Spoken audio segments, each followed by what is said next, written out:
Siempre me olvido de grabar. Bueno, les decía entonces que traten para el encuentro de mañana, tratar de pensar posibles vinculaciones entre sus temas de investigación y lo que vimos en el seminario. Y en función de eso vamos a tratar de pensar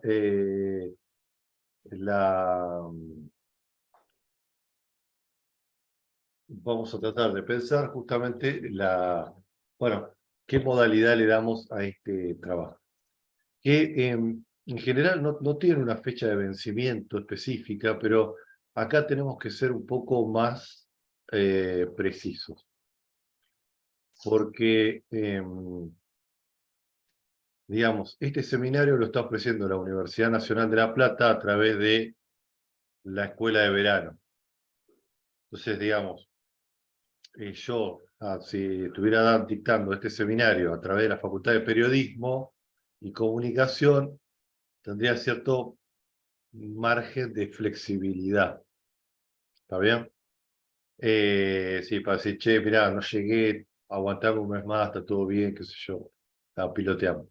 Ahora, como no estamos bajo ese paraguas, porque esto es la escuela de verano de la UNLP, estamos más complicados. Es decir, necesitamos cierto orden, no me pueden caer que yo dentro de un año y medio, che, Mauricio, René, acaba el trabajo, ¿se acuerdan que yo no sé qué? Porque estamos medio, va a ser difícil, así. Después poder acreditar. Entonces vamos a acordar una serie de criterios comunes, entre los cuales, bueno, será, digamos, la extensión del trabajo, el formato, qué sé yo, y también un tiempo. Un tiempo porque además, digamos, el jeite de cursar un seminario en la escuela de verano justamente eh, adelantar un poco la tarea de cursada. Entonces ustedes entregan esto, el trabajo final dentro de 2 años, como que, bueno, no tiene mucho sentido, ¿no? Así que eso me pareció interesante comentarles a priori. Así que para mañana vayan pensando un poco lo que nos comentaron la otra vez, sus temas, y en función de sus temas, qué elementos, cómo lo podrían vincular justamente con los contenidos del seminario. Y alguna bibliografía que sea la punta como para empezar a tirar un poco de eso, y por ahí podemos también con René hacer una cuestión así más puntual de cada uno de ustedes y por ahí proponer alguna bibliografía específica para cada uno de los temas, como para que sirva, digamos, para que se pueda profundizar un poquito más. No sé qué te parece, René, si querés comentar alguna cuestión. Hola, ¿cómo están? Buenas tardes. No, más que todo, plantearle en términos más procedimentales, si les parece, digamos, dejar bosquejado el modo en que podríamos llevar adelante esta sesión de cierre a partir de la propuesta y criterio general que plantea Mauricio, que es mirar cómo los contenidos de las lecturas, los debates, las discusiones, en suma pueden contribuir en los distintos aspectos de su investigación o más específicamente de su tesis, ¿no? Entonces, digamos, bajo esa indicación general, eh, yo creo que si es que pensamos, ¿no?, en una muy condensada exposición, por ejemplo, no sé, de 3, 4 minutos por compañero o compañera del curso, ¿no?, nos vendría muy bien como para hacer retroalimentaciones que yo plantearía en principio no necesariamente las hagamos Mauricio o yo, ¿no?, sino que de alguna forma la discusión eh, pueda digamos, implicar a todos quienes hacemos el curso, ¿no? Es decir, me parece que eso es una forma interesante de retroalimentar nuestros trabajos en general, ¿no? Es decir, una discusión tipo seminario más amplia, ¿no? Entonces, agregar solamente eso en términos más metodológicos, procedimentales, indicando finalmente también que, digamos, pueden ser conceptos, categorías que quieran comentarnos, qué implicación, qué tipo, entre comillas, de rendimiento académico, científico, teórico, metodológico puede aportar en su tesis, ¿no es cierto? O quizás, tal vez una o más preguntas que puedan tener con respecto a las categorías que se han revisado en el curso, ¿no es cierto? Que de alguna forma hagan relación también con su trabajo de titulación, en fin, o de grado, como le llamen. Eso nada más, Mauricio y colegas. Perfecto. Bueno, bárbaro, entonces mañana lo vamos viendo. Ahí Lourdes ponía que mañana no podía asistir. Bueno, no hay problema, vamos a grabar este encuentro también, así que ahí estarán todas las precisiones. Después también podemos mandar la consigna por escrito a través del mail y del grupo de WhatsApp y qué sé yo, así que no hay problema por eso. Bien. Bueno, este último encuentro teníamos una bibliografía que les mandé, que alguna es bastante reciente, justamente porque me interesaba trabajar en algunas cuestiones de cómo encarar el estudio de las derechas, ¿no? Como que me parece que es un tema súper interesante que también estuvimos tratando el día lunes. Me parece ahí que hay mucho para avanzar ahí. Digamos, una de las cuestiones que me parece como central tiene que ver con cómo se estudian las derechas, ¿no? Es decir, ¿cuándo las derechas se transforman en general en un problema de análisis o de investigación sociopolítica, comunicacional, ¿no? Yo diría, bueno, en general, este tipo de enfoques tiene eh, un, una larga tradición en lo que podría ser primero la historia de las ideas, ¿no? Y algunas categorizaciones que los historiadores de las ideas empezaron a pensar y decir, bueno, existe una matriz revolucionaria de izquierdas, etcétera, y existe justamente un pensamiento conservador, ¿no?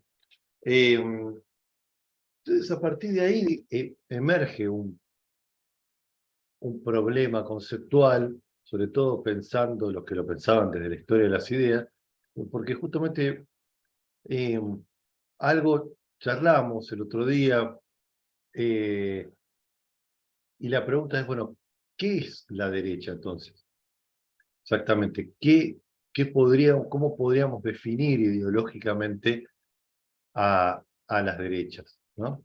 Entonces, algunos empezaron a ensayar algunas definiciones que tenían que ver con posicionamientos temáticos, ¿no? Entonces, las derechas son aquellos partidos o agrupaciones, por ejemplo, que se oponen al cambio, ¿no? Entonces, ahí podemos traer a colación un poco lo que debatíamos la otra vez con Daniela también. Sí, bueno, supongamos que la derecha es o son aquellos o aquellas que se oponen al cambio. Bueno, en la Argentina, en 2015, el lema de las derechas fue Cambiemos, ¿no? Entonces, yo diría, si son la derecha no quieren el cambio, entonces no serían derechas, ¿no? El problema de pensar justamente o de hacer una cuestión puramente conceptual de las ideas tiene como problema que nos hace perder el contexto en el cual se enuncian esas ideas y puede hacer me parece a mí como que nos puede llevar a tomar posiciones erróneas, ¿no? Un poco esto, de, no, bueno, eh, la derecha está en contra del cambio. Entonces, hay un movimiento en Argentina con globos de colores que dice que cambiemos y entonces, no, pero entonces no es la derecha eso es otra cosa, ¿no? Entonces, bueno, ahí hay un problema. Lo mismo podríamos decir con otras cuestiones. Bueno, las derechas están en contra de, por ejemplo, esta cuestión de género, están en contra de eh, el casamiento entre personas del mismo sexo, supongamos, ¿no?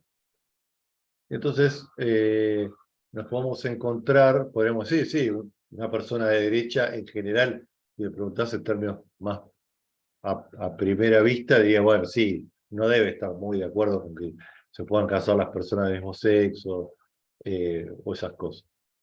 Pero sin embargo, eh, existen justamente partidos de derecha que,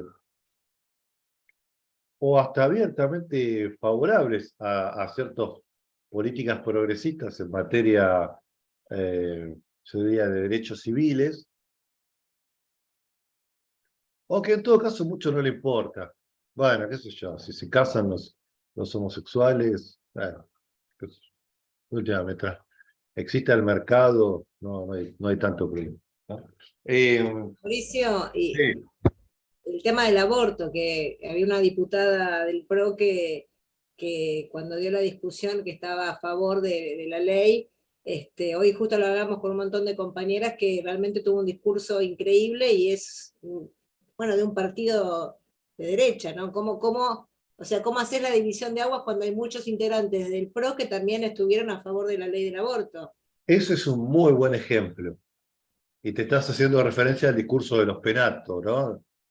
Bueno, claramente, ¿no? No me acuerdo ahora el discurso. Otra vez con esto que se mueve la pantalla. Voy apagando y prendo la cámara. Sí, hizo un discurso así muy impresionante, muy en favor de los derechos sobre la libre elección, sobre la posibilidad de interrumpir el embarazo, exacto. Sin embargo, inclusive creo que cuando termina se abrazan, inclusive con algunas otras compañeras, ¿no?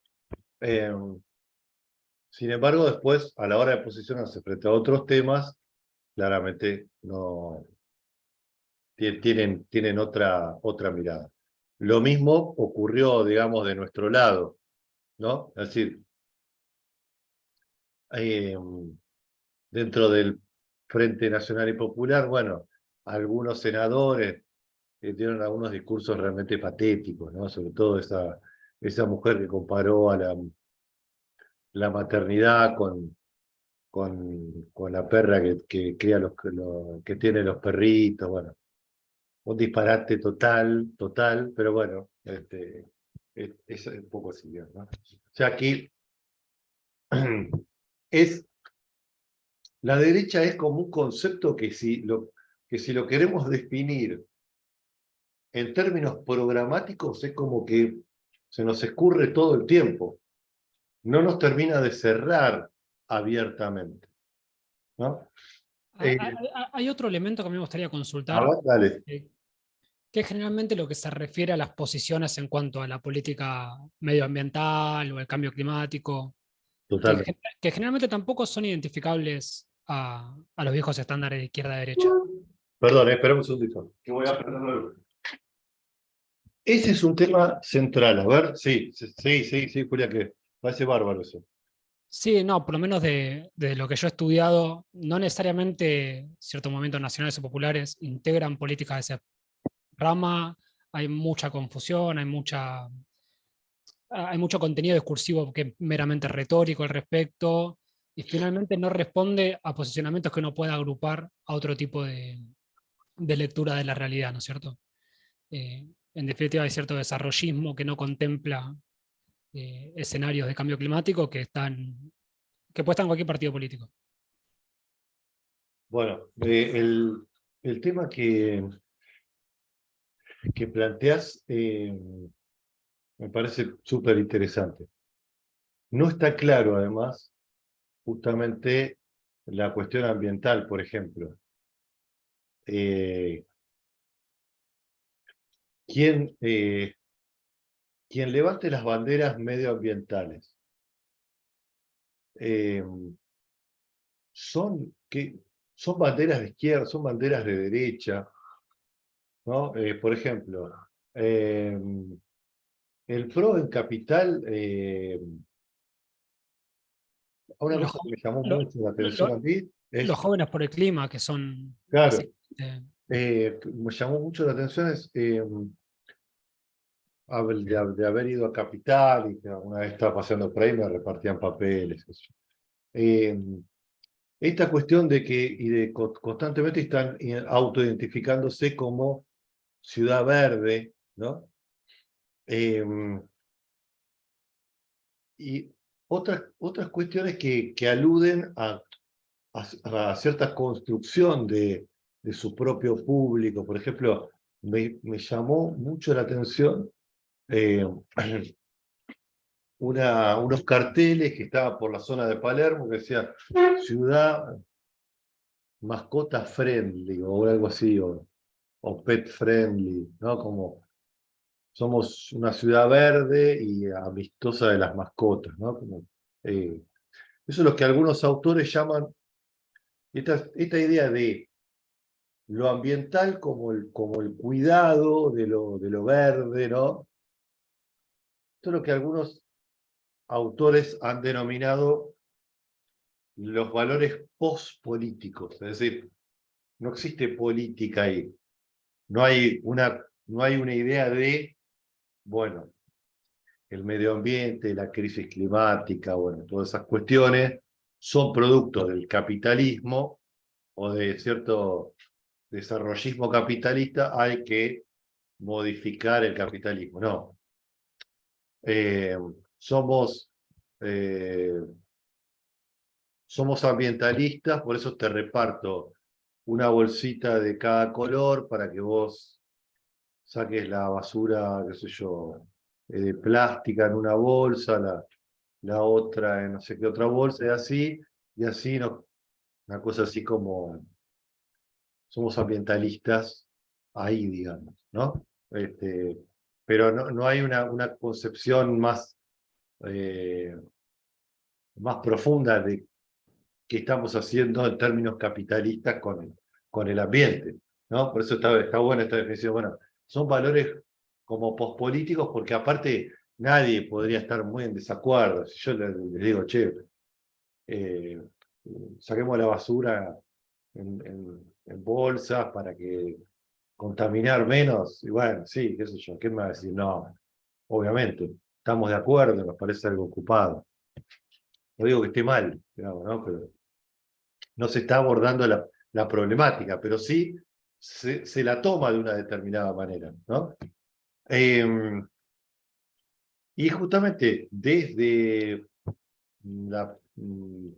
los desarrollismos nacional populares, bueno, claramente que el ambientalismo no es, está también como en debate, sobre todo a partir de los recursos naturales y la necesidad del desarrollo, va un poco a contramano de cuidar la naturaleza, digamos, ¿no? Qué sé yo, tenemos, sí, ahora parece que en Argentina es un depósito de litio, y bueno, qué sé yo, ¿vamos a cuidar las montañas o vamos a dar trabajo y desarrollar nuestra economía? No sé, digamos, ¿no? Es un problema bastante complejo que coincido, no es tan sencillo, son temas no tan sencillos de identificar las derechas y las izquierdas justamente en esos planos, ¿no? Pero está muy bueno ese tema de la, bueno, del ambientalismo, ¿no? Eh, Hay también una perspectiva que en la Argentina tiene un poco como la perspectiva más de izquierda, ¿no? Que es una suerte de casi algunos lo llaman algo así como el pachamamismo, ¿no? Como una suerte de reivindicación así, de visiones ancestrales y del cuidado de la naturaleza, que bueno, claro, está bárbaro, pero necesitamos dólares y necesitamos exportar y necesitamos energía y un montón de cosas. Entonces, bueno, es compleja la situación. Sí, pero también impera, hay una tópica recurrente en el A ver. discurso de Argentina hacia el mundo, que es justamente el que dio Sergio Tomás Massa ayer, ante el presidente de la CAF, que es Argentina es un acreedor ambiental histórico, con lo cual, bueno, no tiene por qué responder a esas demandas. Esa es una línea argumental muy clásica de la referencia en Argentina hacia el exterior, ¿no es cierto? ¿Es una acreedora, como dijiste? Es un acreedor ambiental. O sea, la lógica de, bueno, Europa, Norteamérica, otros países se desarrollaron haciendo pelota todo, entonces no lo vengan a pedir ahora a nosotros. Claro. Eso en política exterior ambiental, Argentina Sí, ha consolidado ese discurso. es un poco también, creo que ha habido planteos de esa naturaleza también con la cuestión del Amazonas y demás, ¿no? Bueno, no sé bien qué hay que hacer, obviamente, con eso, no lo tengo claro. Lo que sí creo que deja en evidencia es esto, que es muy interesante que vos planteas, es que no está tan claro cuál es el posicionamiento de izquierdas o de derechas, ¿no? Porque también uno podría decir, eh, mm, bueno, no explotemos absolutamente nada, vivamos con lo que hay, ¿no? Bueno, también puede ser un planteo conservador en algún sentido, qué sé yo, no sé. Con lo cual son los nuevos desafíos de cómo nos planteamos y en todo caso cómo se regula esa explotación, ¿no? Que no está para nada claro. Bueno. Y justamente vos tocás o mencionaste algo que me sirve a mí como para problematizar un poco. Sí, vos hablaste de una figura que es Massa. Uno diría, bueno, ¿qué es? ¿Qué representa Sergio Massa? Ahí para René, por ahí, si no sé si está tan imbuido de la cuestión coyuntural, es el actual ministro de Economía de la Argentina, pero históricamente, no históricamente, fue ministro del gobierno de Cristina, pero después rompe con el kirchnerismo, es muy crítico, ¿no? Coqueteó mucho tiempo con el macrismo, ahora parece ser más de nuestro lado, digamos, ¿no? Y un poco creo que le vamos a terminar prendiendo una vela para que sea el candidato, pero bueno, es una apreciación personal mía. Esto encima está quedando grabado, bueno, qué sé yo. Digo, eh,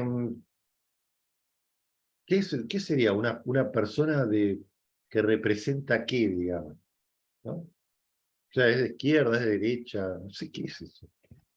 Es difícil. Digo, si lo voy a tomar conceptualmente, quiero que se tome como ejemplo. Lo voy a tomar conceptualmente, digo, ¿y dónde lo casillo a este tipo? Dale el color de la camiseta. ¿Juega para quién? Digamos, para los buenos, para los malos, digamos. ¿No? Es difícil. Eh, Mauricio, sí, colegas, si me permites aquí dale. un pequeño paréntesis. Ciertamente es un campo que, aparte de lo que hemos hablado, que derechas e izquierdas siempre es problemático, histórico, móvil. Hay algunas propuestas que de alguna forma resultan útiles, ¿no? Al menos dos entradas, digamos, frente al tema sobre todo de agendas emancipatorias en el campo de los feminismos y de los ambientalismos, ¿no? En la discusión izquierdas-derechas, digamos, siempre, digamos, no dejan de ser problemáticas, Pero de modo muy simplificado, porque podemos ampliar luego a partir de esta lectura, es que una categoría que ayuda muchísimo, de alguna forma, por lo menos a plantear elementos analíticos para interrogantes, preguntas de investigación, es el concepto de los contextos o las estructuras de oportunidad política en la que actúan los distintos actores, ¿no? Los que desarrollan su agencia. Y entonces, ¿por qué ayuda este contexto típico de la, digamos, clásico de la acción colectiva, ¿no? Especialmente de lo que ha propuesto Sidney Tarrow, en fin. La estructura de oportunidad política abre posibilidades, sobre todo desde, digamos, lo que hace el Estado desde la agencia estatal, ¿no? Para que distintos actores puedan proponer sus agendas, puedan proponer sus acciones, sus horizontes de realización, como quiera que le llames, acerca de posiciones sobre defensa, digamos, del ambiente en términos de preservación, de conservación, ¿no? Y que eso puede darse desde, digamos, desde actores de los progresismos o de las izquierdas, o puede darse desde actores que puedan transitar, ¿no? Desde izquierdas hacia posiciones de derechas, ¿no? Dependiendo del contexto de oportunidad, ¿no es cierto? Y cómo se van reposicionando los distintos, digamos, opositores.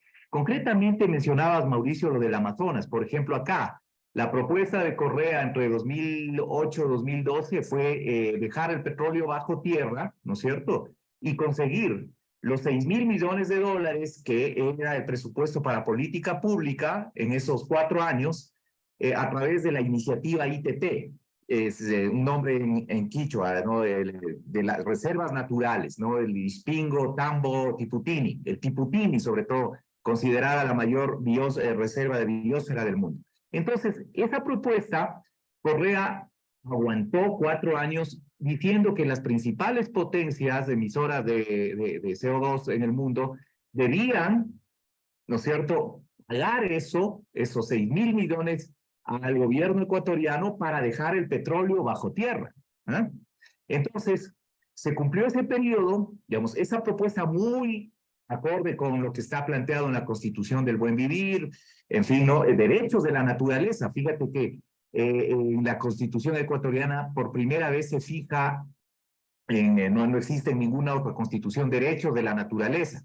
Bueno, con todo lo que se puede discutir desde la perspectiva jurídica, digamos, ¿no? Es decir, si la naturaleza es sujeto, en fin, donde se cruzan visiones, entre comillas, pachamanistas, en fin. Sin embargo, cuando no se obtiene eso, una respuesta, no se llegó sino a 1.000 millones más o menos de contribuciones de agencias internacionales, no se llegó ni a la sexta parte. Correa en el 2012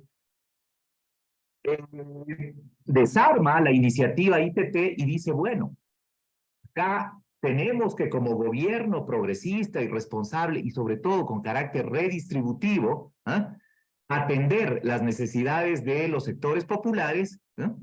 Y fíjate, esa propuesta de ser, llamémosle progresista, con todo también el problema que significa eso, se va convirtiendo frente a los opositores en una propuesta claramente neodesarrollista, vinculada a la tradición de lo que habían hecho las derechas, es decir, extractivismo puro y duro, ¿no?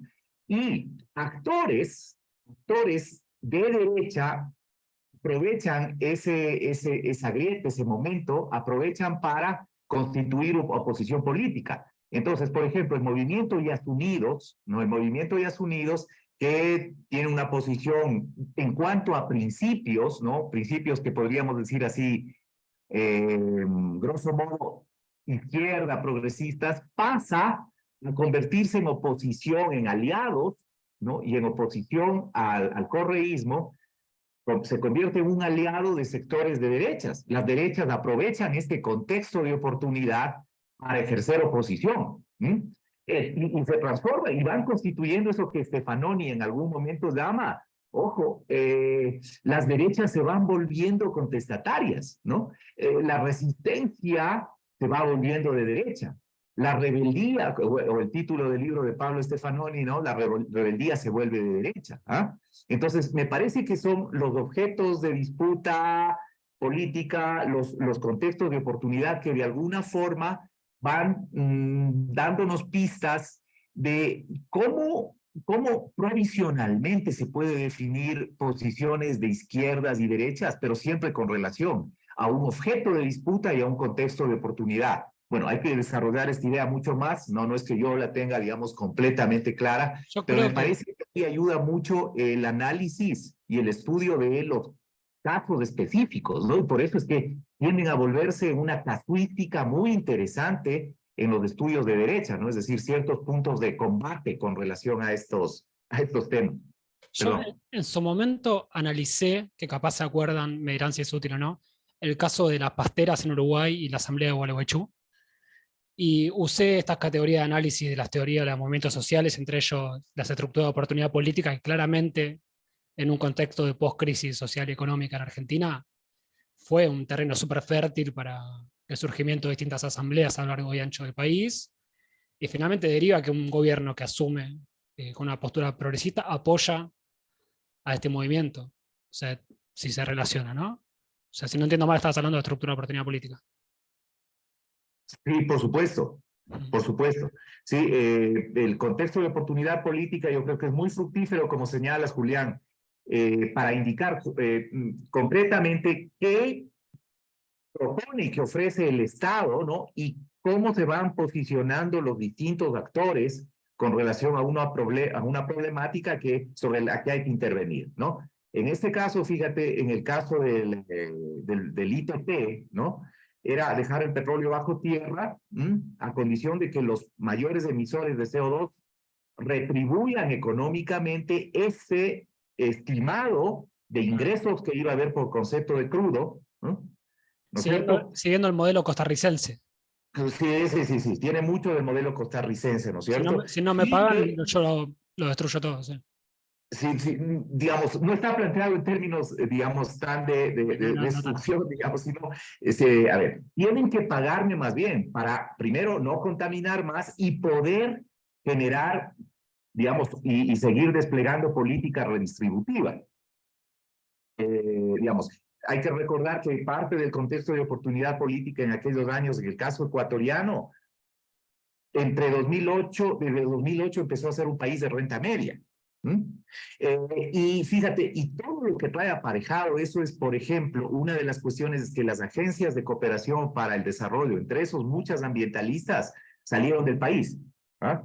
Y además, por ejemplo, parte del contexto de oportunidad generando también discursos y retóricas, no retóricas en el sentido Laclau del término, ¿no? Es decir, en el sentido de soberanía, ¿no? Autodeterminación, y con eso la reafirmación de un proyecto nacional, digamos, en ese ámbito nacional popular. En el Ecuador no ha tenido la raigambre que tiene en el caso argentino, por ejemplo, ¿no? Entonces, el asunto del contexto de oportunidad significa, en este caso específico, que el Estado, frente a la posibilidad de contar con recursos e ingresos para poder seguir desplegando y sosteniendo política pública, plantea esta suerte de cuestión dicotómica, ¿no? Si explotamos ese asunto, si explotamos esto, claro, vamos a contaminar un poco el ambiente. Es más, ojo, el correísmo decía en ese momento, es que es solo una cejita, ¿no? Es una ceja de todos los millones de hectáreas y no va a tener mayor impacto, ¿no? No tanto el planteamiento es que si no nos dan, vamos a destrozarlo todo, digamos, ¿no? Vamos a incendiarlo todo. No era tanto así, sino que más bien traía implícito ya una suerte de justificativo. Pero eso en definitiva, claramente, digamos, tiene que ver también con una perspectiva y una propuesta que tiene una fuerte impronta neodesarrollista, ¿no? Es decir, los progresismos, sabemos, están, digamos, alimentados también por una perspectiva neodesarrollista, ¿no? Entonces, eso es lo que hace parte también de un poco, llamémosle, de esta configuración heterogénea, problemática, con fuertes tensiones internas de eso que llamamos progresismo, ¿no? Pero bueno, no me extiendo más, perdón. No, muy buenos los comentarios. Hay, digamos, algunos casos que son complejos de ubicar ahí o demandas que no necesariamente aparecen articuladas por utilizar, digamos, la perspectiva laclosiana de no necesariamente aparecen vinculadas a una determinada perspectiva política y pueden enlazarse, que es el ambientalismo o podría hacerse una lectura desde la derecha o desde la izquierda, ¿no? También. Entonces, es que es justamente interesante. Por ejemplo, lo que citabas vos del movimiento ambientalista contra las pasteras, o lo que fueron todas esas movilizaciones, bueno, es interesante ahí, ¿no? Como también, bueno, cómo en su momento el gobierno logra tomar esas demandas y logra articularlas, digamos, ¿no? Bueno, es también un tema interesante como para desarrollar. Lo cierto es que poco lo que todo esto venía a cuento que no es tan sencillo definir conceptualmente, ¿no?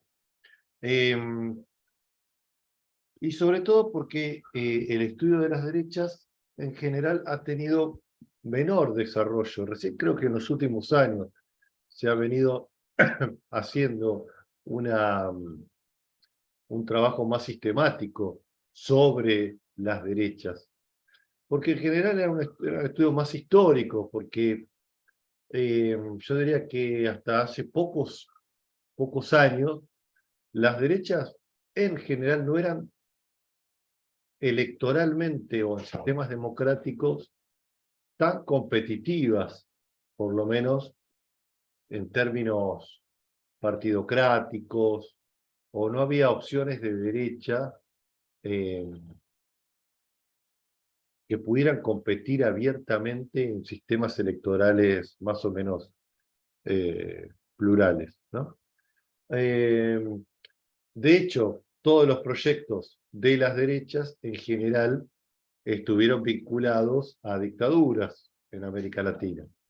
Los proyectos de privatizaciones, ampliación del Estado, etcétera, habían sido vinculados a dictaduras o, en su caso, a algunos experimentos extraños, ¿no? Como fue, por ejemplo, el menemismo en la Argentina, pero que bueno, que el partido que impulsó, el movimiento político que impulsó eso fue el peronismo. O sea, que no estaba tan claro que eso, recién ahí empieza, digamos, también en Brasil, empiezan algunas situaciones, pero no estaba tan claro justamente la aparición de partidos abiertamente de derecha, abiertamente competitivos electoralmente, ¿no? Por eso, en general, hay como una fascinación por esto. Porque justamente es una pregunta que siempre giró sobre el imaginario de los investigadores y que tiene que ver con que, desde distintas perspectivas, ¿no? De izquierda, progresista, ¿no? Pero, digamos, desde las perspectivas más tradicionalmente marxistas, digamos, se planteaba, bueno, las derechas son la expresión de la clase dominante, ¿no? Bueno, perfecto. Entonces yo salgo a la calle, voy acá al kiosco y compro alguna pavada y me pongo a hablar con el kiosquero y el kiosquero me dice que son todos unos chorros, que tienen que, no sé, volver los militares o hay que privatizar todo, ¿no? Entonces uno diría, bueno, ¿qué pasa ahí con eso? Es decir, eso no es clase dominante, es sector social medio, supongamos. Sin embargo, hay una ideología fuertemente cargada de contenido, llamémosle, o de consignas de derecha. Yo tengo dos respuestas ahí. O digo, bueno, a veces también desde lo nacional y popular, de los progresismos, se ha caído ahí, digamos, ¿no? Ah, bueno, lo que pasa es que ese tipo, bueno, lo que ve televisión y repite todas las boludeces que ve en la tele, ¿no? Sería como una especie de reproducir la tesis de la falsa conciencia, pero a favor nuestro, digamos, ¿no? Los obreros apoyan al peronismo, entonces, y no siguen a un partido de clase con contenido de clase, entonces tienen falsa conciencia, etcétera. Eso decía la izquierda del peronismo. Nosotros podemos decir, pero entonces el tipo eh, repite algunas consignas de derechas, entonces está siendo hablado por otros, ¿no? No tiene conciencia. Bueno, sujeto pasivo. Bueno, puede servir como en algún contexto, porque uno puede estar enojado o porque, no sé, pero digamos, como explicación sociopolítica no tiene ni pie ni cabeza, digamos, ¿no? Ahí hay alguien que se está identificando, está haciendo una lectura, está proyectando, bueno, un montón de cosas.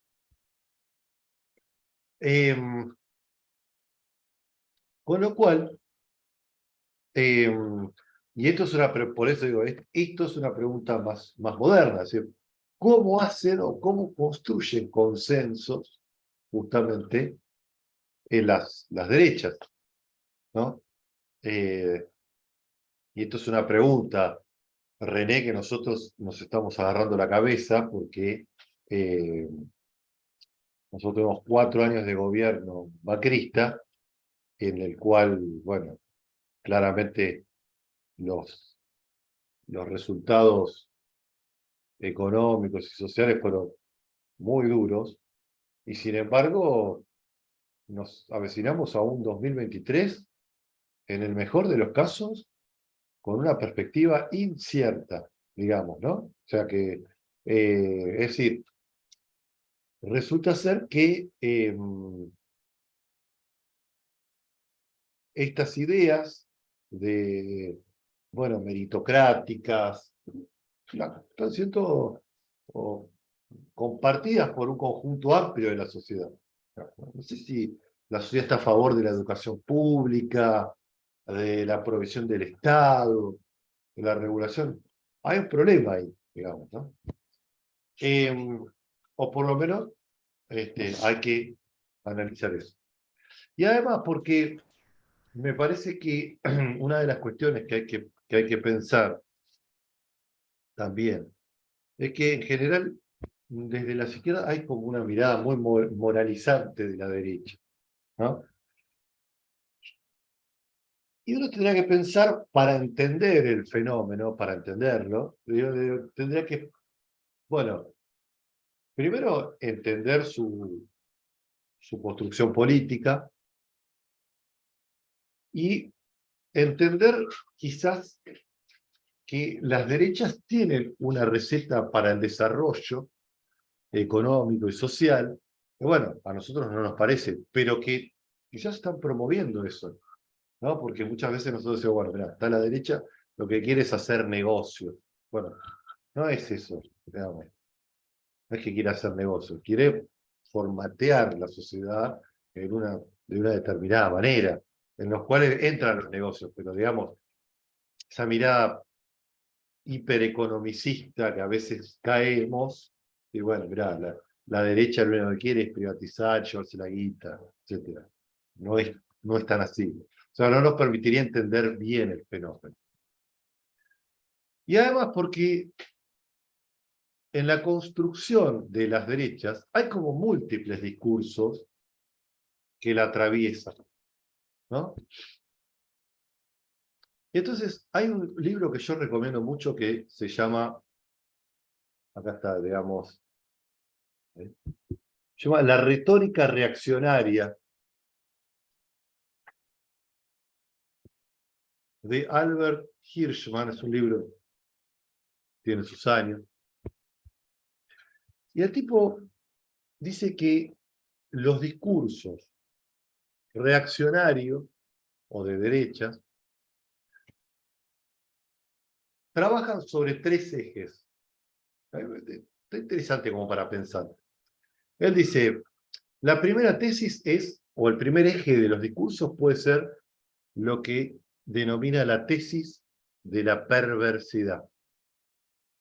Es decir, que las derechas atacan a la izquierda aduciendo que todo lo que promueve la izquierda en realidad lo hace con un interés perverso, ¿no?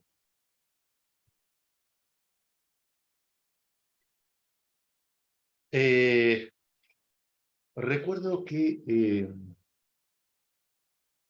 por ejemplo, en algunos momentos, cuando se tomaban algunas medidas que tenían un impacto redistributivo, como las derechas no podían plantear abiertamente que estaban en contra de la redistribución, se planteaba, bueno, lo que pasa es que quieren redistribuir la riqueza, pero no para mejorarle la vida a las personas, sino para eternizarse en el poder, por ejemplo. Eso sería un argumento vinculado a la tesis de la perversidad, ¿no? Es decir, lo que yo hago no lo hago por tu bien, sino lo hago por el mío, ¿no? O sea, como yo quiero, de alguna manera, beneficiarme, si te tengo que beneficiar a vos, lo voy a hacer, pero en realidad lo que hay ahí es como un manejo perverso del otro, ¿no? Bueno, la segunda cuestión que me parece también muy interesante es lo que este autor llama la tesis de la futilidad. Es decir, la idea de que las transformaciones son inútiles. Es decir, existe un orden, ¿no? Un orden que no es natural, pero que desde la perspectiva más conservadora está pensado como la sociedad es como un orden natural, en el cual los intentos por cambiar algo son inútiles, ¿no? Por ejemplo, cualquier intento de regulación de los precios y demás, por ejemplo, ahora en la Argentina, todo el tiempo está este argumento. Ay, otra vez con precios cuidados, otra vez quieren regular, o sea, todo el tiempo con lo mismo, ¿no? Es decir, ya está demostrado históricamente que si el Estado regula los precios, fracasa. Es inútil esa medida, ¿no? Es como querer frenar el envejecimiento. Nos podemos maquillar y qué sé yo, pero a la larga vamos a morir, digamos, ¿no? Para ponernos bien trágicos, ya que estamos hablando de las derechas. Entonces, bueno, ahí es un argumento interesante. Y el último, justamente, es esta idea de lo que él dice la tesis del riesgo. Es decir, todo argumento o toda política transformadora trae aparejado un riesgo. O sea, puede ser bueno el sentimiento que te promueve o la idea, pero asume riesgo. Por ejemplo, el ejemplo que toma él son las perspectivas que asoman, o todos los debates que asoman en el siglo XIX con la cuestión de la democracia. Bueno, está bien que todo el mundo pueda elegir, o sea, que exista algo, una instancia en la cual todos participan. Pero guarda, porque se nos puede ir todo a los caños, digamos, ¿no? Porque después, no sé si es tan fácil sostener el orden a partir de eso, ¿no? Entonces, buenísimo que los trabajadores ganen derechos, pero después no sé si van a ir a laburar. Digo, es un problema, ¿no?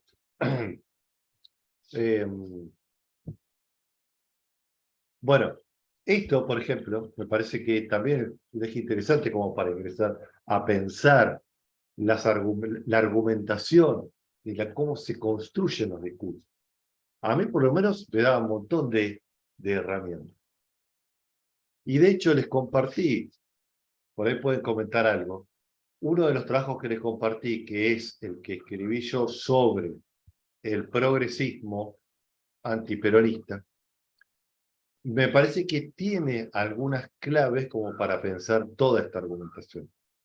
A ver, ¿qué vieron ahí de esto, ¿no? Y además, perdón, bueno, dale, después digo, porque si no empiezo a mezclar todo. Buenas, ¿cómo va? Bueno, está bueno el artículo, me gustó. ¿No? Aparte me traía algunos recuerdos de ciertas épocas. Bueno, básicamente lo que hace el artículo es describir, hace un análisis del discurso de 4 libros, contexto político histórico, básicamente a partir del primer gobierno de Cristina, 2008, y bueno, todo lo que significó el conflicto con las patronales agrarias, y cómo surge ahí, digamos, no sé si surge, pero como que aparecen ahí muchos discursos de distintos intelectuales, ¿no? Porque plantea como 4 figuras intelectuales argentinas que empiezan a desarrollar un discurso progresista, digamos, crítico de lo que denominan el populismo y de todo lo que representa el kirchnerismo como experiencia política. Beatriz Ajá, Arlo, fíjate sí, que ahí hay un problema, digamos, ¿no? Que es, inclusive se enoja, yo cuando publico ese artículo, sale una sí, revista, no me acuerdo cuál es, una revista de teoría política que tiene bastante circulación. Entonces se enojan todos conmigo porque no están de acuerdo con lo que yo estoy diciendo. Porque ellos no. Yo lo que estoy diciendo es que este discurso construye para la derecha, digamos, ¿no? Eso no. Yo soy progresista, yo no soy de derecha, ¿no? Como los autores se autoidentifican también, ¿no? Beatriz sí, Arlo jamás se va a identificar con la derecha, digamos. Por más que. claro. ¿No? Bueno, pero no te quiero interrumpir. Sí. No, no, a ver, las 4 figuras que tomaste en el artículo, que son, bueno, Beatriz Arlo, la audacia y el cálculo, después Martín Caparrós, también. Lo que tienen de particular Martín Caparrós y Beatriz Arlo, además, es que vienen ellos de experiencias militantes de izquierda, ¿no? Por lo menos Caparrós estuvo asociado a la UES en los 70, vinculado a la JP, a Montonero, digamos, si bien tenía más edad de secundario, por lo menos es lo que le escuché contar a él.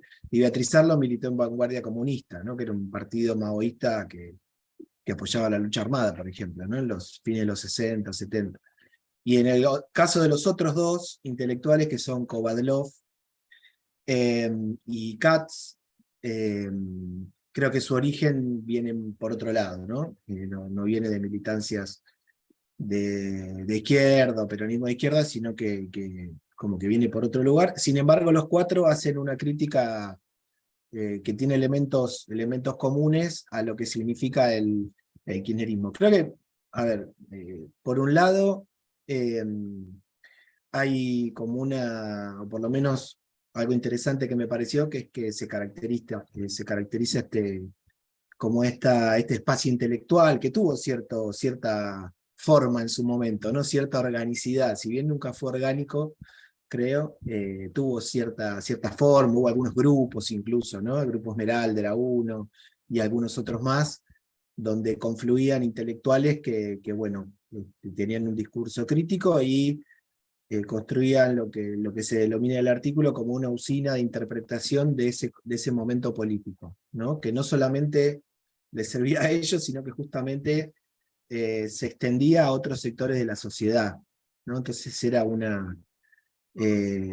justamente un difuminador de pensamiento y de ideas críticas y que de alguna manera deslegitimaban las ideas del kirchnerismo en ese momento, y una de las cosas creo que está en el fondo es que corrían al kirchnerismo de ese lugar de progresismo, ¿no? Porque hay toda una historia del progresismo en la cual, bueno, el kirchnerismo tuvo algunos componentes y algunas personas que venían de lo que se conoce el progresismo en Argentina o la centroizquierda, y ellos un poco lo que intentan hacer es justamente decir, bueno, no, el kirchnerismo no es progresismo, es más bien una experiencia reaccionaria, incluso algunos como Katz, que plantea que es una experiencia autocrática, ¿no? De un gobierno autocrático, eh, y por lo tanto intentan como a través de ese discurso deslegitimar lo que sería el kirchnerismo como experiencia progresista. Por eso aparece esta idea del discurso, ¿no? Ahí hay unas referencias a distintos autores, como Laclau, entre otros, donde bueno, se plantea que el discurso justamente, o analizar el discurso tiene que ver con poder analizar cuáles son las identidades políticas que en un determinado contexto, momento histórico, estructuran el comportamiento social, ¿no? Eso me pareció que está, bueno, en medida también de Liceo Verón, ¿no? Que me parece interesante para nosotros, para la formación, sobre todo a nivel de la comunicación o de las ciencias sociales, ¿no? Cómo analizar el discurso permite analizar también las identidades que se construyen. Hay una disputa también, ¿no? Me parece lo que está también planteando el artículo es, el progresismo es un concepto en disputa. Por eso también aparece la idea de progresismos en plural, ¿no? No hay un progresismo, sino en todo caso hay o hubo en ese contexto una disputa para tratar de pensar qué es el progresismo. Yo Eh, quería agregar sí, algo que me parece importante, que siempre por ahí ya con Mauricio en algunas clases lo he dicho, es el punto de inflexión que tiene la 125, ¿no es cierto? Porque la 125 marca o sea, una discusión familiar, intrafamiliar, política. Siempre digo que como economista nosotros sacamos una solicitada con un compañero de la facultad por la 125. Veníamos con un gobierno que nos parecía que, bueno, hasta que pasa la 125 y ahí nos empezamos a comunicar entre nosotros hasta sacar una solicitada, y me parece que es un punto importante de presión económica la 125. Por eso me parece que está bueno que esté en el artículo Sí. ese punto como... Ahí, Daniela, es clave eso. Digamos, inclusive muchos analistas plantean, el kirchnerismo empieza en 2008, digamos, ¿no? Algunos, medio irónicamente, plantean que hasta 2008 hubo un dualdismo bueno, digamos. Pero bueno, no nos vamos a meter tanto en eso. Pero digo, eh, eh, claramente hay un antes y un después del 2008. Inclusive, por lo menos la dinámica con la que se venía, se rompe y irrumpe justamente otro eh, otro momento histórico, ¿no? Y ahí me parece que es interesante, pero fíjense ustedes digamos, lo complejo de enfocar desde una perspectiva de historia de las ideas, digamos, este debate de izquierdas y derechas, porque estos autores que yo estoy tomando, ellos se definen como de izquierda, tienen unos posicionamientos horribles, pero ellos se autodefinen como de izquierda, como de centro izquierda, ¿no? Inclusive es interesante porque corren por izquierda, como se suele decir, al kirchnerismo, ¿no? Sin embargo, juegan abiertamente para, o capitalizan, digamos, su mirada para los grupos de derecha. Pero sin embargo, la crítica es por izquierda, es decir, no nacionalizaste todo, no redistribuiste tanto, es mentira que hiciste tal cosa, ¿no? O sea, esta idea justamente que, que tiene, por eso digo, lo relacionaba mucho con estos ejes que establecía Hirschbaum, ¿no? Sí, bueno, guarda que la argumentación en la argumentación de las derechas no vamos a encontrar nunca esta cuestión, bueno, hola, vótenme, quiero ajustar y trasladar la riqueza de los pobres a los ricos. No lo vamos a encontrar eso. Vamos a encontrar otros tipos de argumentaciones, ¿no? Por ejemplo, hay un documento que es genial, que es la proclama de la sociedad rural cuando se sanciona en 1944 el Estatuto del Peón Rural, que regula por primera vez en Argentina, a través de, de una ley, las jornadas laborales de los peones de campo, ¿no? Entonces dice, bueno, por supuesto están en contra de eso, los terratenientes están en contra de eso, porque dicen justamente que el problema de inculcar derechos en gente de mente muy sencilla es que termina subvirtiendo el orden, ¿no? Y la relación casi paternal que hay entre el hombre de campo y sus peones, ¿no?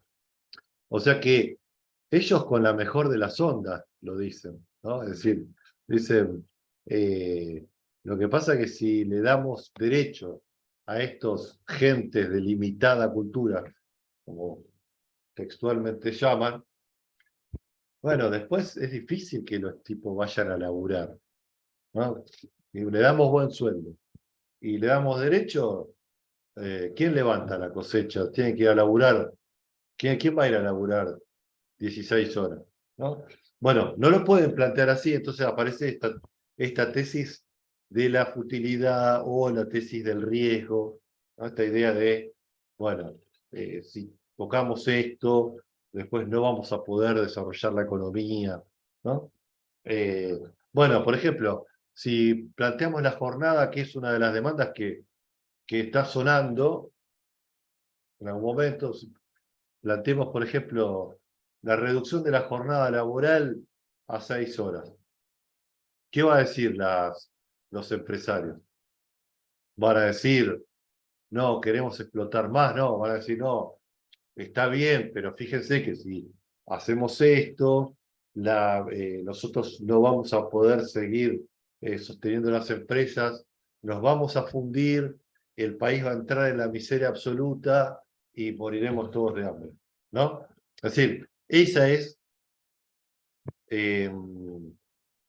lo que llama justamente Hirschhorn la tesis del riesgo, ¿no? Es decir, en realidad está bien, está copado lo que ustedes quieren, pero si lo llevamos a cabo, vamos al desastre, ¿no?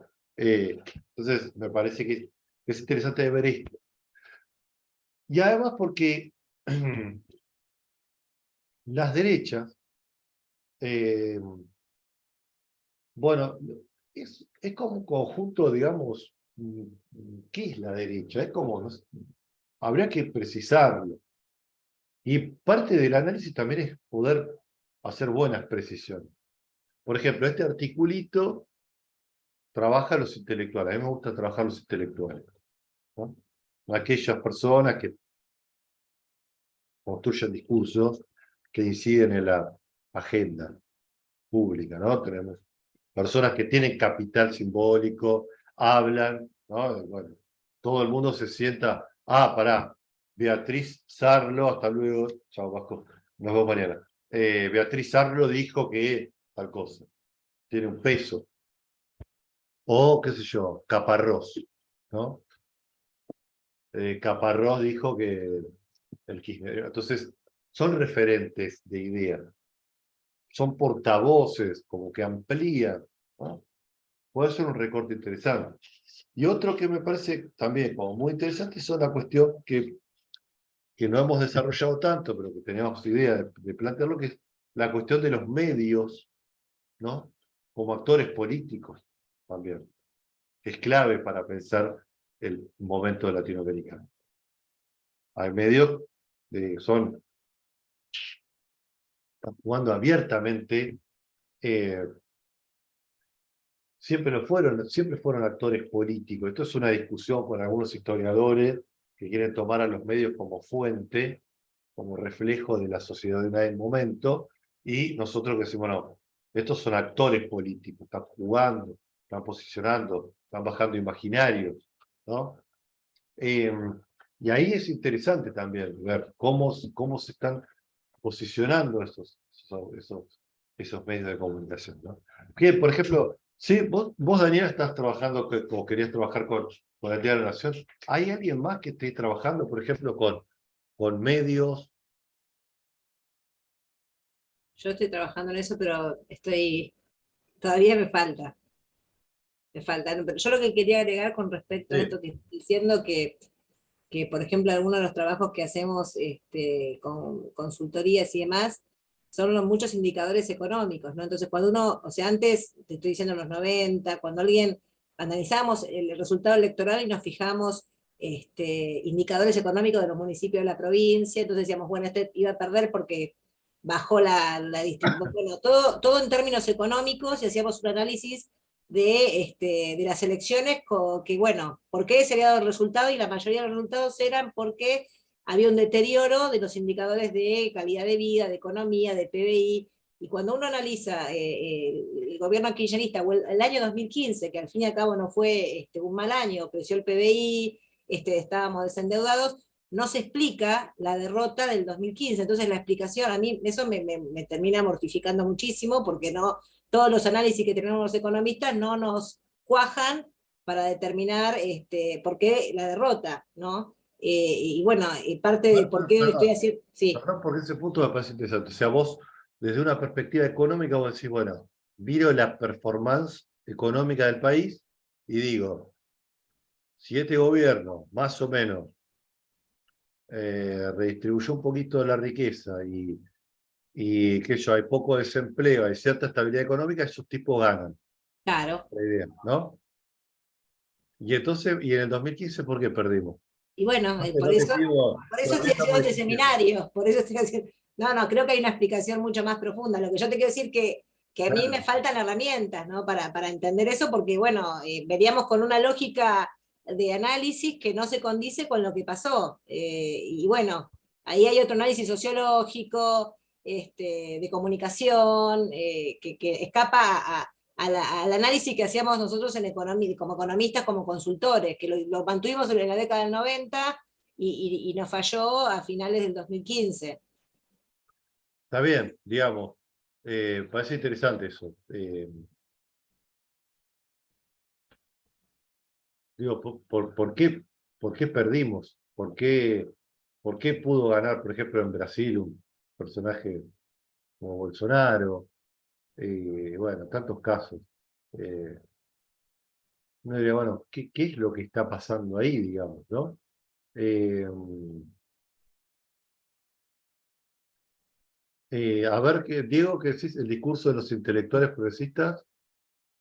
Y sí, si uno se pone a analizar el discurso que aparece en el artículo y las razones por las cuales muchas personas votaron a Macri y no votaron a Scioli, que hay que ver si era buen candidato, por otro lado, nota al pie, y si expresaba todo lo que eran los 12 años anteriores, nota al Sí, pie. sí, yo Pero creo que digo, eso es clave. ¿no? Todo este discurso Claro, que ellos trabajan, después el PRO se monta sobre eso. claro, sí, sí, sí. La mentira acá, bueno, todos esto de pensar, digamos, lo nacional popular como un relato en términos de mentira o de ficción, ¿no? Claro, Eh, sí. de decirte a vos, por eso, convencer a alguien, un discurso que convence, mira, en realidad, esto que te están diciendo que se redistribuyó la riqueza, que tenés universidades, que tenés, qué sé yo, todo esto, eso es todo un bolazo. No existió nada de Por eso. eso está buena esa idea de los intelectuales como usina de interpretación del momento histórico, ¿no? Realmente creo que sirvieron para eso. Y yo quería hacer un paralelismo con lo mediático, A ver, no solo con los grupos mediáticos fuertes, ¿no? Que además, a partir de todo este momento se da todo el debate y la batalla con Clarín y todo eso, pero quería ir a algunas figuras, me parece, de periodistas que son como muy similares en relación con estos intelectuales. Todo el grupo que en los 90 había trabajado con Jorge Lanata, incluso el mismo Jorge Lanata, ¿no? Ernesto Tenenbaum, María O'Donnell, Reinaldo Siete Case y algunos más, ¿no? Que habían sido muy críticos del menemismo y en su momento muchos que estudiamos comunicación queríamos ser como ellos, aunque nos dé vergüenza ahora decirlo, contra el menemismo eran unos gladiadores, después en relación con el kirchnerismo, con matices, fueron personas muy críticas y que yo creo que también abonaron a ese caldo de cultivo de ese discurso neoliberal o ese discurso del cambio de Macri, ¿no? Hoy obviamente ninguno se hace cargo de eso, pero yo creo que un poco de seguramente cada cual tenemos un poco de responsabilidad, pero creo que esos periodistas serían como similares también en cuanto a esta mirada del progresismo antipopulista. Me parece que les cuadraría bastante bien el encuadre ese, ¿no? La denominación. Sí, no, nombres me vienen muchísimos a la cabeza, pero bueno, claramente ahí inclusive creo que en el artículo en algún momento pongo algo así como, que es una cita de ellos, que dice, bueno, contra Menem estábamos mejor, digamos, ¿no? O sea, también esto, digamos, contra un gobierno abiertamente de derecha y encima peronista, digamos, era Disneylandia para ellos, ¿no? O sea, el gorilismo y cierto progresismo estaban como de la mano. Entonces, maridaban y eran felices. El problema es justamente después, ¿no? Cuando esto se rompe. Qué sé yo. El otro día, por ejemplo, escuchaba, eh, sí, suponete, viene la figura Pergolini, para René, que no lo voy a ubicar, pero es un tipo que irrumpe en una radio FM como muy, digamos, con una impronta en los 90 muy juvenil, muy rupturista. eh, bueno, hoy es abiertamente un macrista, militante macrista, digamos, ¿no? Y sin embargo, no hay una ruptura de esa trayectoria. Está clara, ¿no?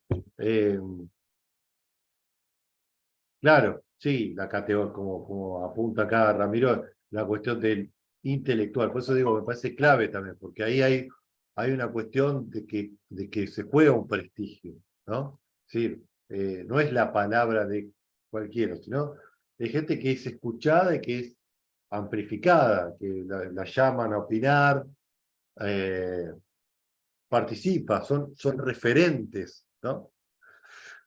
Y Daniel, no sé si estás ahí, vos hablaste de narrativas en lugar de medios. ¿Qué serían las narrativas, por ejemplo? ¿Estás ahí, Daniel?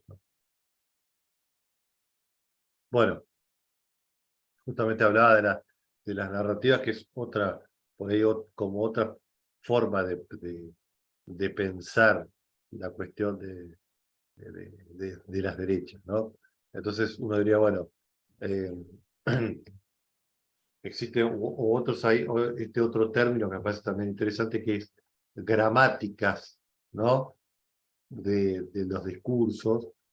Eh, a ver, sí, ¿estás? No, para ver qué entendías por esto de narrativas. A ver. Sería, ¿tiene algún tipo de relación con lo que el análisis argumentativo de discurso llama como storylines? Es una pregunta. Eso puede ser como una forma de estructurar una narrativa, ¿no? Por ejemplo, el otro día Alberto dijo, bueno, tal política social, qué sé yo. Bueno, acá tenemos a fulanita que era víctima de violencia de género y gracias al programa, etcétera, etcétera, está, digamos, acá con nosotros y pudo salir adelante, bueno, etcétera, ¿no? Es como una forma de posicionar, como una forma de encarnar eso que se está haciendo. Me parece más como una estrategia. Yo creo que la narratividad es parte de la narratividad, digamos, ¿no? Sería una forma de construir narratividad. Pero, por ejemplo, a ver, no sé, Daniel, ¿vos qué entendés por narratividad? Hablo hasta donde me deje el teléfono. Dale. Hay un texto muy interesante de Dardo Escavino, no sé si lo han leído, si lo han visto en algún momento, se Sí. llama Rebelde y Confabulado, que es muy interesante porque de alguna manera Escavino viene de una disciplina que no está directamente relacionada con la comunicación, pero es estrictamente muy pertinente para este tipo de enfoques, digamos, ¿no? Y él en este libro, por ejemplo, analiza las narraciones de la política argentina. Habla en general de ese objeto teórico, digamos, ¿no? Y de cómo se constituyen. Y es muy sencillo lo que plantea, porque digo, lo que plantea hace un planteo muy similar al que hace Laclau. Digamos que él lo que dice es que a lo largo de la historia argentina lo que ha ocurrido es que hay rebeldes y confabulados, y que eso permite dicotomizar el espacio público y de alguna manera interpelar a unos y a otros, ¿sí? A partir del antagonismo, justamente, ¿no?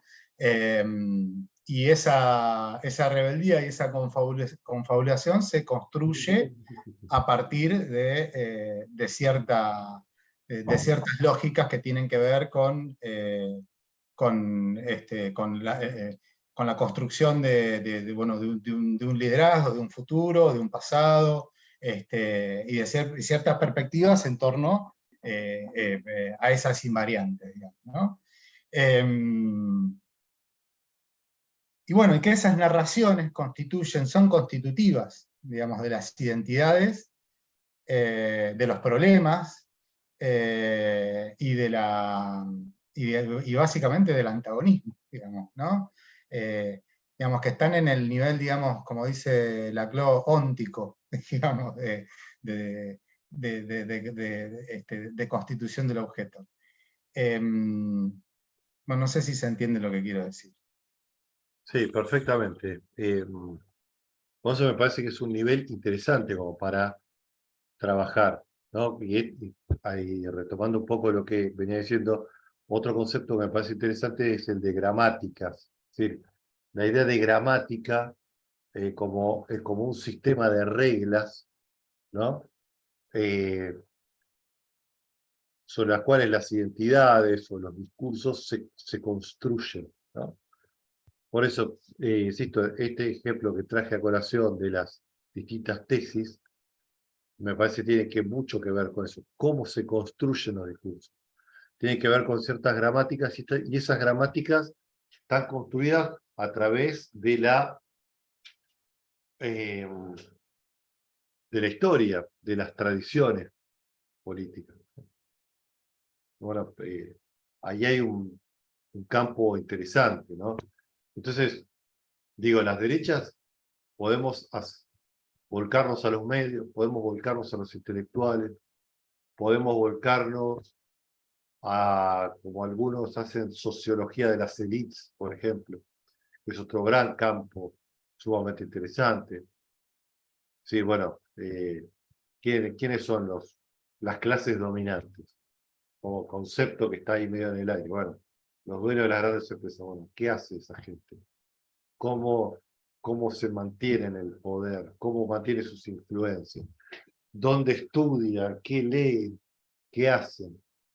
¿No? Bueno, hay un montón de cuestiones que hay que son como sumamente pertinentes, ¿no?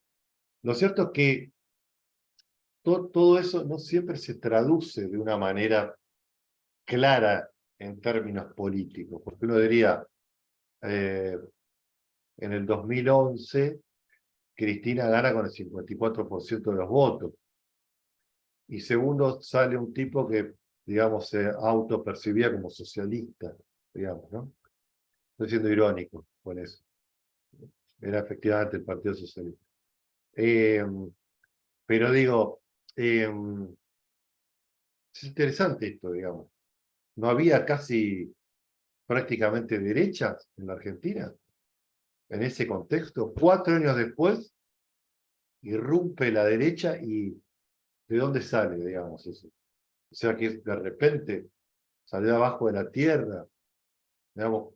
Es interesante cómo algo porque quizás está latente y de repente irrumpe. ¿Cuáles son las condiciones de irrupción de eso? Digamos, cómo hoy, digamos, hay un debate en los términos que se está debatiendo hoy, ¿no? Pocos años atrás era impensable que eso podía darse, ¿no? Gente, tuvo, bueno, por ejemplo, ayer, Horacio García, perdón, Horacio Rodríguez Larreta, que es uno de los precandidatos más importantes, posiblemente el candidato de la fuerza de derecha, dijo abiertamente antes del 8M, que estamos justamente hoy, dijo que una de sus primeras medidas sería suprimir y eliminar el Ministerio de las Mujeres. Y yo bueno, ¿qué onda? Digamos, ¿no? O sea, interesante eso, digamos, ¿no? Como que es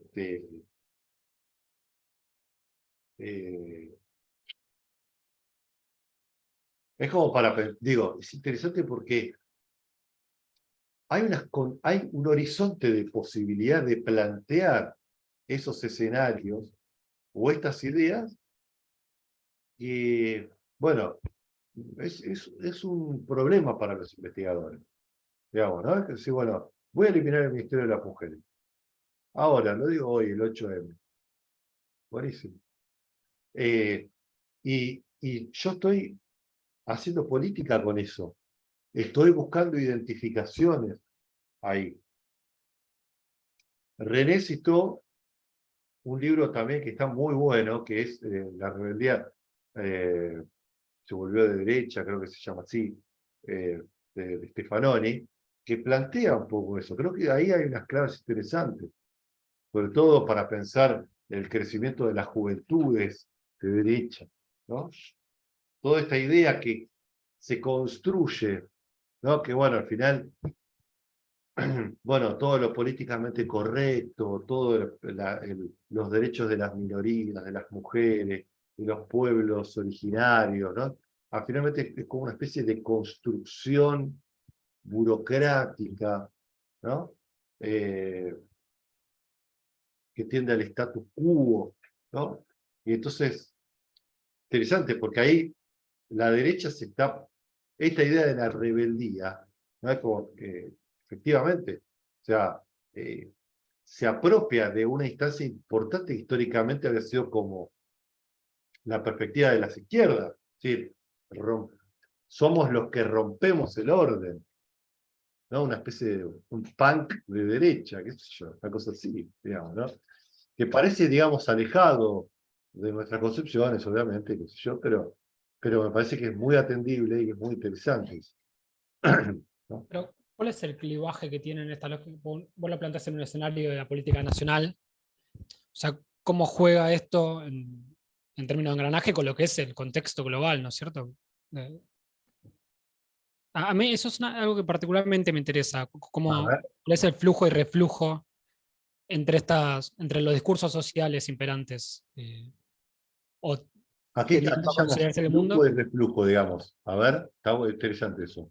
Bueno, esto sí hace vuelta, ¿no? O sea, lo que es decirle y lo que no es decirle, que generalmente suele estar un poco en sintonía con lo que pasa en un plano geopolíticamente mucho más amplio. A mí coincido, me parece que es un tema súper interesante. Es un tema que no ha sido tan abordado específicamente de esa forma. Y lo conecto brevemente, porque es un poco el tema de mi interés, con toda Sí, esta técnica de greenwashing que vos decías, de decir, bueno, hemos abierto un espacio verde sustentable y todo es sustentable de repente. claro, No porque haya precisamente una presión local para que las cosas sean sustentables, que capaz no era un tema en agenda, sino porque cae o se incorpora a partir de un plano mucho más amplio. claro. Sí, o te permite inscribirte, digamos, en una determinada perspectiva que te queda cómoda también, ¿no? Pero yo digo, por ejemplo, las perspectivas negacionistas de la última dictadura, en todas sus matices, ¿no? De la matiz así, de la perspectiva más grotesca,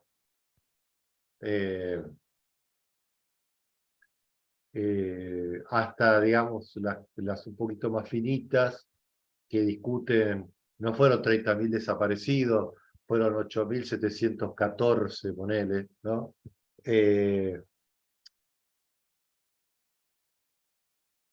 Hoy en día tienen una posibilidad de ser enunciadas en el escenario público mucho mayor que unos años atrás.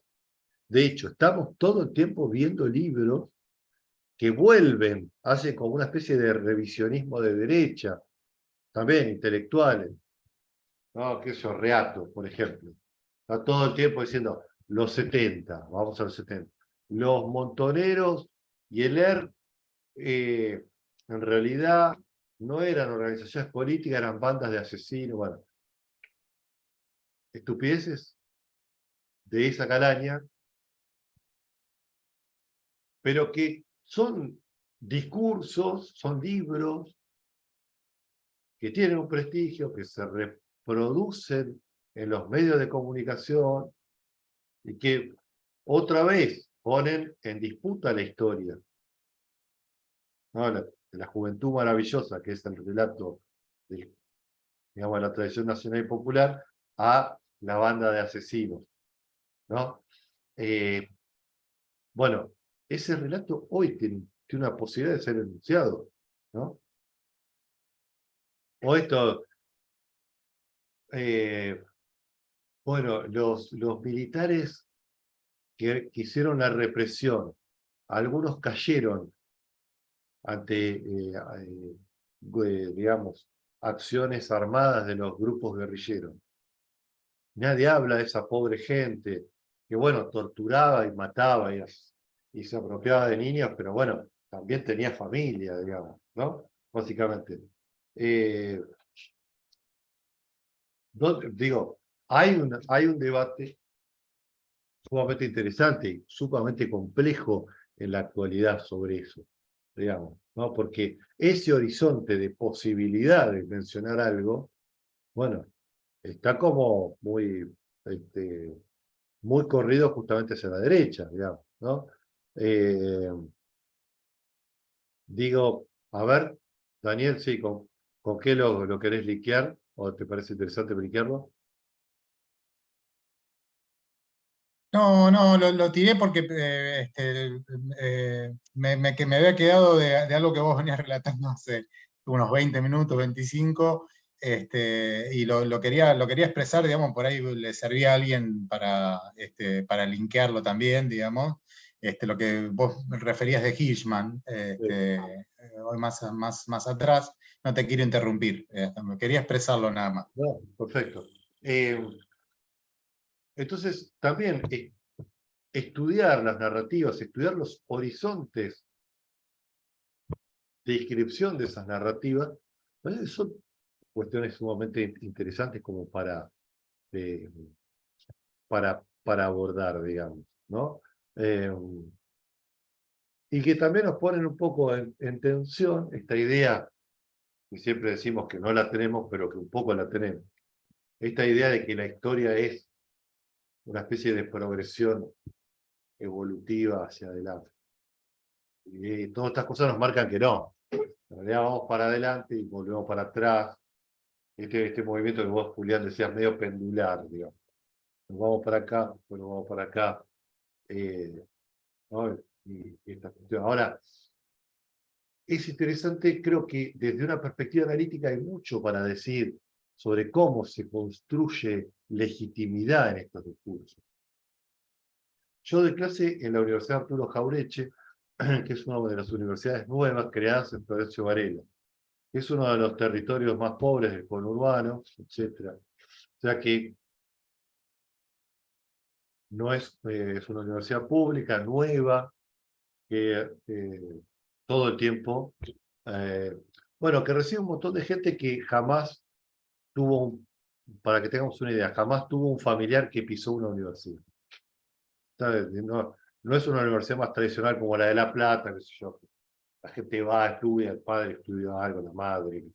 Esto es gente que la universidad que por primera vez, primera generación de estudiantes llegan a la universidad. Y sin embargo, dice, bueno, la otra vez, en una clase, me dicen, bueno, lo que pasa es que acá estudia cualquiera, ¿no? ¿Cómo que estudia cualquiera? ¿Qué onda? ¿Cómo? Sí, sí. Acá viene cualquiera y hace lo que quiere. Y vos decís, bueno,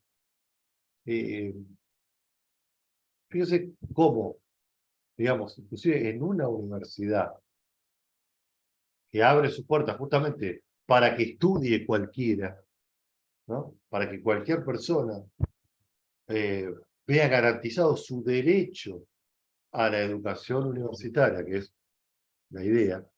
O sea, que la educación universitaria sea un derecho, no una posibilidad. Eso, por las propias personas que se ven beneficiados de ese nuevo derecho otorgado, eso es visto como que no es serio, porque no hay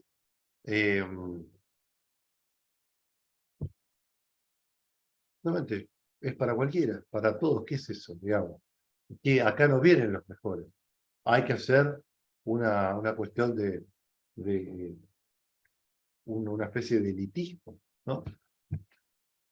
Y todo eso, bueno, nos lleva justamente, creo que nos tiene que llevar a pensar y analizar por qué está pasando eso, qué es lo que está ocurriendo, cuáles son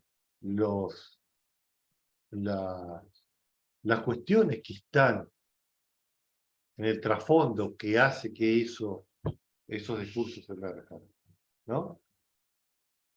Digo, porque no, me parece como fuerte, pero que está todo el tiempo en disputa esto, ¿no? Bueno, había otros textos, bueno, ya estamos medio como llegando al cierre, que trabajaban un poco una mirada más comparada con Brasil, Uruguay, Chile, después otros que analizaban la cuestión de los partidos. Esa cuestión también me parece interesante, digamos, porque todos estos discursos no siempre se materializan de manera unívoca. O sea, los partidos o los movimientos o los frentes reciben distintas tradiciones, distintos discursos que están ahí como mezclados en tensión. O sea que también es como que complejiza aún más todavía todo, ¿no? Y después yo para hincharles un poquito más también, les mandé ese artículo sobre el escenario político para pensar que además de izquierda y derecha tenemos elitismo y populismo o yo diría peronismo y gorilismo, ¿no? Como una tradición fuerte para pensar la política argentina y creo que latinoamericana también, ¿no? Esta cosa así que siempre tienen las élites de autopercibirse como liberales, republicanas, ¿no?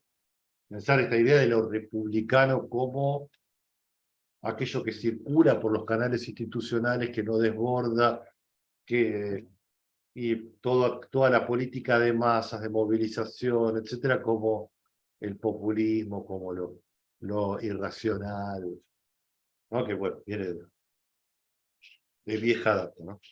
Pero bueno, les dejo estas puntas, ahí no sé si alguno quiere hacer alguna otra intervención, ahí René estabas con ganas de comentar algo. Súper interesante, muy sugerente, digamos, cómo se van planteando, por un lado, llamemos la complejización del campo, izquierdas-derechas, a través de la doble dinámica de diversificación y especialización, si quieres, muy weberianamente hablando, ¿no? Y cómo la traducción política de esta diversificación y especialización toca esas categorías que tú propones, ¿no? Y claro, nos topamos con ese intento y esa idea de reivindicar una mirada republicana, ¿no? Más allá del liberalismo, de la democracia liberal, del liberalismo democrático, ¿no? Que tiene que ver con el republicanismo plebeyo, ¿no? Claro. Entonces, como una forma, digamos, muy simplificadamente dicho, de expresar aquello que también en los gobiernos progresistas se dio, que era esa incorporación popular, si no queremos llamar redistribución de riqueza, que es un término muy grueso, digamos, ¿no? En los procesos de incorporación popular, ¿no? Un poco como trabaja Rossi, por ejemplo, ¿no? Federico, en fin. Y cómo, de alguna forma, esa idea de lo nacional popular, ¿no? De lo nacional popular planteado en términos de una institución, un funcionamiento institucional democrático, ¿no? Pero organizado desde, llamémosle, las demandas populares, ¿no? Que van cuestionando, van minando y erosionando esa idea de nación de las élites. Y hablo de las élites económicas, empresariales, familiaristas, digamos, propias de, digamos, de los países de la región y más aún en países de fuerte tradición colonial, ¿no? Como los países de la región andina, ¿no? Entonces, digo, los intentos de trabajar, de posicionar y de instalar finalmente en el campo de disputa un sentido común con respecto al republicanismo plebeyo, pasan por muchas cosas, ¿no? Pasan por muchas cosas y nos hacen pensar de alguna forma cuestiones ya de la, llamemos de la dimensión más empírica de la práctica política, que las preguntas que planteaste son, digamos, abren toda una agenda de investigación, ¿no? Por ejemplo, ¿qué es lo que hizo que gane Macri, ¿no es cierto? Que gane Macri con un escaso margen o lo que sea Scioli. ¿Qué es lo que hizo que gane Lasso casi con 5 puntos de diferencia a Arauz en el caso ecuatoriano en 2021, cuando Arauz ganó con un margen de 12% la primera vuelta, ¿no? Y se revierta esto, es decir, ¿cómo se está en definitiva jugando desde el trabajo político de las derechas, ¿no? La instalación de un sentido común que está agenciado desde las grandes corporaciones mediáticas, que está agenciado desde esos ejes discursivos de antipolítica, corrupción, izquierda es igual que derecha, ¿no? Y finalmente un poco lo que hemos trabajado también en sesiones anteriores es cómo se va planteando esta suerte de conducta política voluble de las derechas, ¿no? Llamándole a priori así derechas, conducta política voluble en el sentido de que una cosa son las derechas, el momento de ejercer oposición a gobiernos progresistas, y otras son las derechas en el poder, ¿no? El proceso de apropiación discursiva de las derechas, por ejemplo, de elementos de bienestar, ¿no? No vamos a tocar los avances y conquistas de los progresismos, ¿no es cierto? Digamos, y en la práctica y en la lógica del ejercicio o de la agenda gubernativa, ¿cierto? Digamos, propiciar más bien, digamos, todo lo que tiene que ver con un proceso, digamos, de reforzamiento de exclusiones, reforzamiento de prácticas autoritarias, ¿sí? Y también ganando el ámbito ideológico-cultural, ¿no? Que es lo grave, es decir, algunos autores, digamos, también es muy grueso esto, pero le da un poco esa forma de colonización de la subjetividad o colonización de las mentalidades, en fin, ¿no es cierto? Creo que, digamos, ahí se juegan una serie de elementos como para poder, digamos, seguir pensando lo de las tensiones izquierdas, derechas y sus, digamos, articulaciones móviles, ¿no? Y que me parece que ahí, de alguna forma, no hemos enunciado, no hemos siquiera pronunciado en esta clase, que es Bueno, ¿y cómo eso tiene que ver finalmente con una cuestión, llamémosle, más canónica, más clásica, pero que está ahí, ¿no? Que a veces nos parece un poco de modé, ¿no? Plantearle que es, bueno, ¿y cómo este juego de reposicionamientos, ¿no? Estas luchas por reposicionamientos, tiene que ver con procesos de acumulación concentradora de riqueza, ¿no? Que repito, esto de acumulación concentradora de riqueza, cuño típicamente marxista, ¿no es cierto? Y que en algunos círculos incluso de élites progresistas le toman con cierto recelo, ¿no? Es decir, no mencionemos eso porque es muy setentoso y cosas de ese tipo, ¿no? Entonces me parece que todavía en este campo muy farragoso quedan muchos elementos como por discernirlos, precisarlos, replantearlos, ¿no? Y tiene que ser necesariamente a la luz de los procesos sociopolíticos, ¿no? Sí, No nada más de eso. totalmente me parece muy interesante el comentario, digamos. Creo que hay una agenda de temas, recortes, perspectivas, bueno, muy prolífica como para desandar, ¿no? Y también, porque bueno, a veces estas ideas no tienen una representación o una traducción literal en el espacio político, ¿no? Eso también, por ahí en el cuadrito, con el movimiento de los cuadritos, creo que un poco se juega con esa idea, digamos. Hay áreas, hay campos, hay tradiciones que están ahí, digamos, y que en algunos momentos ven una determinada representación y en otros momentos no tanto, digamos, ¿no? O sea que también está como en disputas. Bueno, con René ahí al final les complicamos mucho la vida más que... bueno, nosotros tenemos esta idea De eso se trata también, ¿no? Pero, claro, de dar problemas y no soluciones, digamos, ¿no? Sería la cuestión. sí, nuestra especialidad, digamos, Claro, ¿no? exactamente, Ideología exactamente. es para... Y bueno, está muy bien, a eso estamos. Pero René, como para ir cerrando, vos querías refrescar un poco para mañana, un poco la impronta, si querés también después lo podés escribir en el grupo de WhatsApp. Sí, nada más, reiterar más bien lo que planteé al inicio, te envié, Mauricio, al WhatsApp, un poco lo Bien. que podría ser más que una guía, digamos, una sugerencia de la procedimentalidad para el trabajo, una exposición de 3, 4 minutos por participante, en la que de modo así bastante, digamos, libre y por lo tanto pertinente para el interés de cada participante, pueda indicar qué aspectos, qué categorías, qué conceptos, qué enfoques podrían fortalecer su propuesta de tesis, su trabajo investigativo, en términos de fortalecer, sustentar teóricamente eso, o modificar, o en algunos casos a lo mejor echar abajo su propuesta y replantear su trabajo, ¿no es cierto? Caben también esas posibilidades, ¿no es cierto?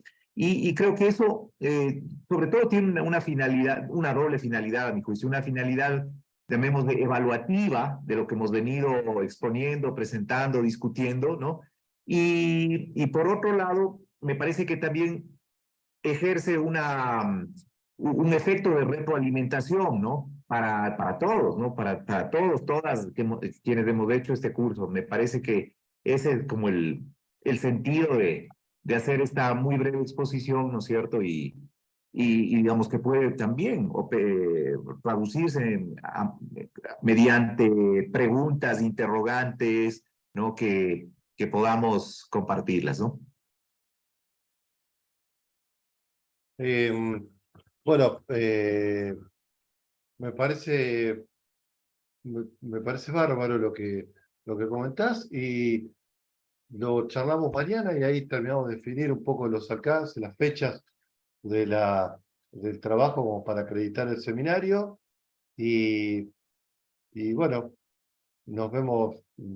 Ahora grabo la clase, la subo y mando mañana el link para el encuentro de mañana y hacemos el cierre. ¿Les parece entonces? Por supuesto, siempre agradecemos la participación, la lectura, digamos, ida y vuelta que está bueno, pues si no es como que no tiene mayor sentido. Pero la verdad que está bueno estas lecturas, estas idas y vueltas. La participación siempre se agradece mucho. Así que, bueno, nos vemos mañana entonces. Hasta Ok. mañana. Nos vemos. Un abrazo. Mañana. Chau, chau. Abrazo. Hasta mañana, profe. Chau, chau. Hasta luego.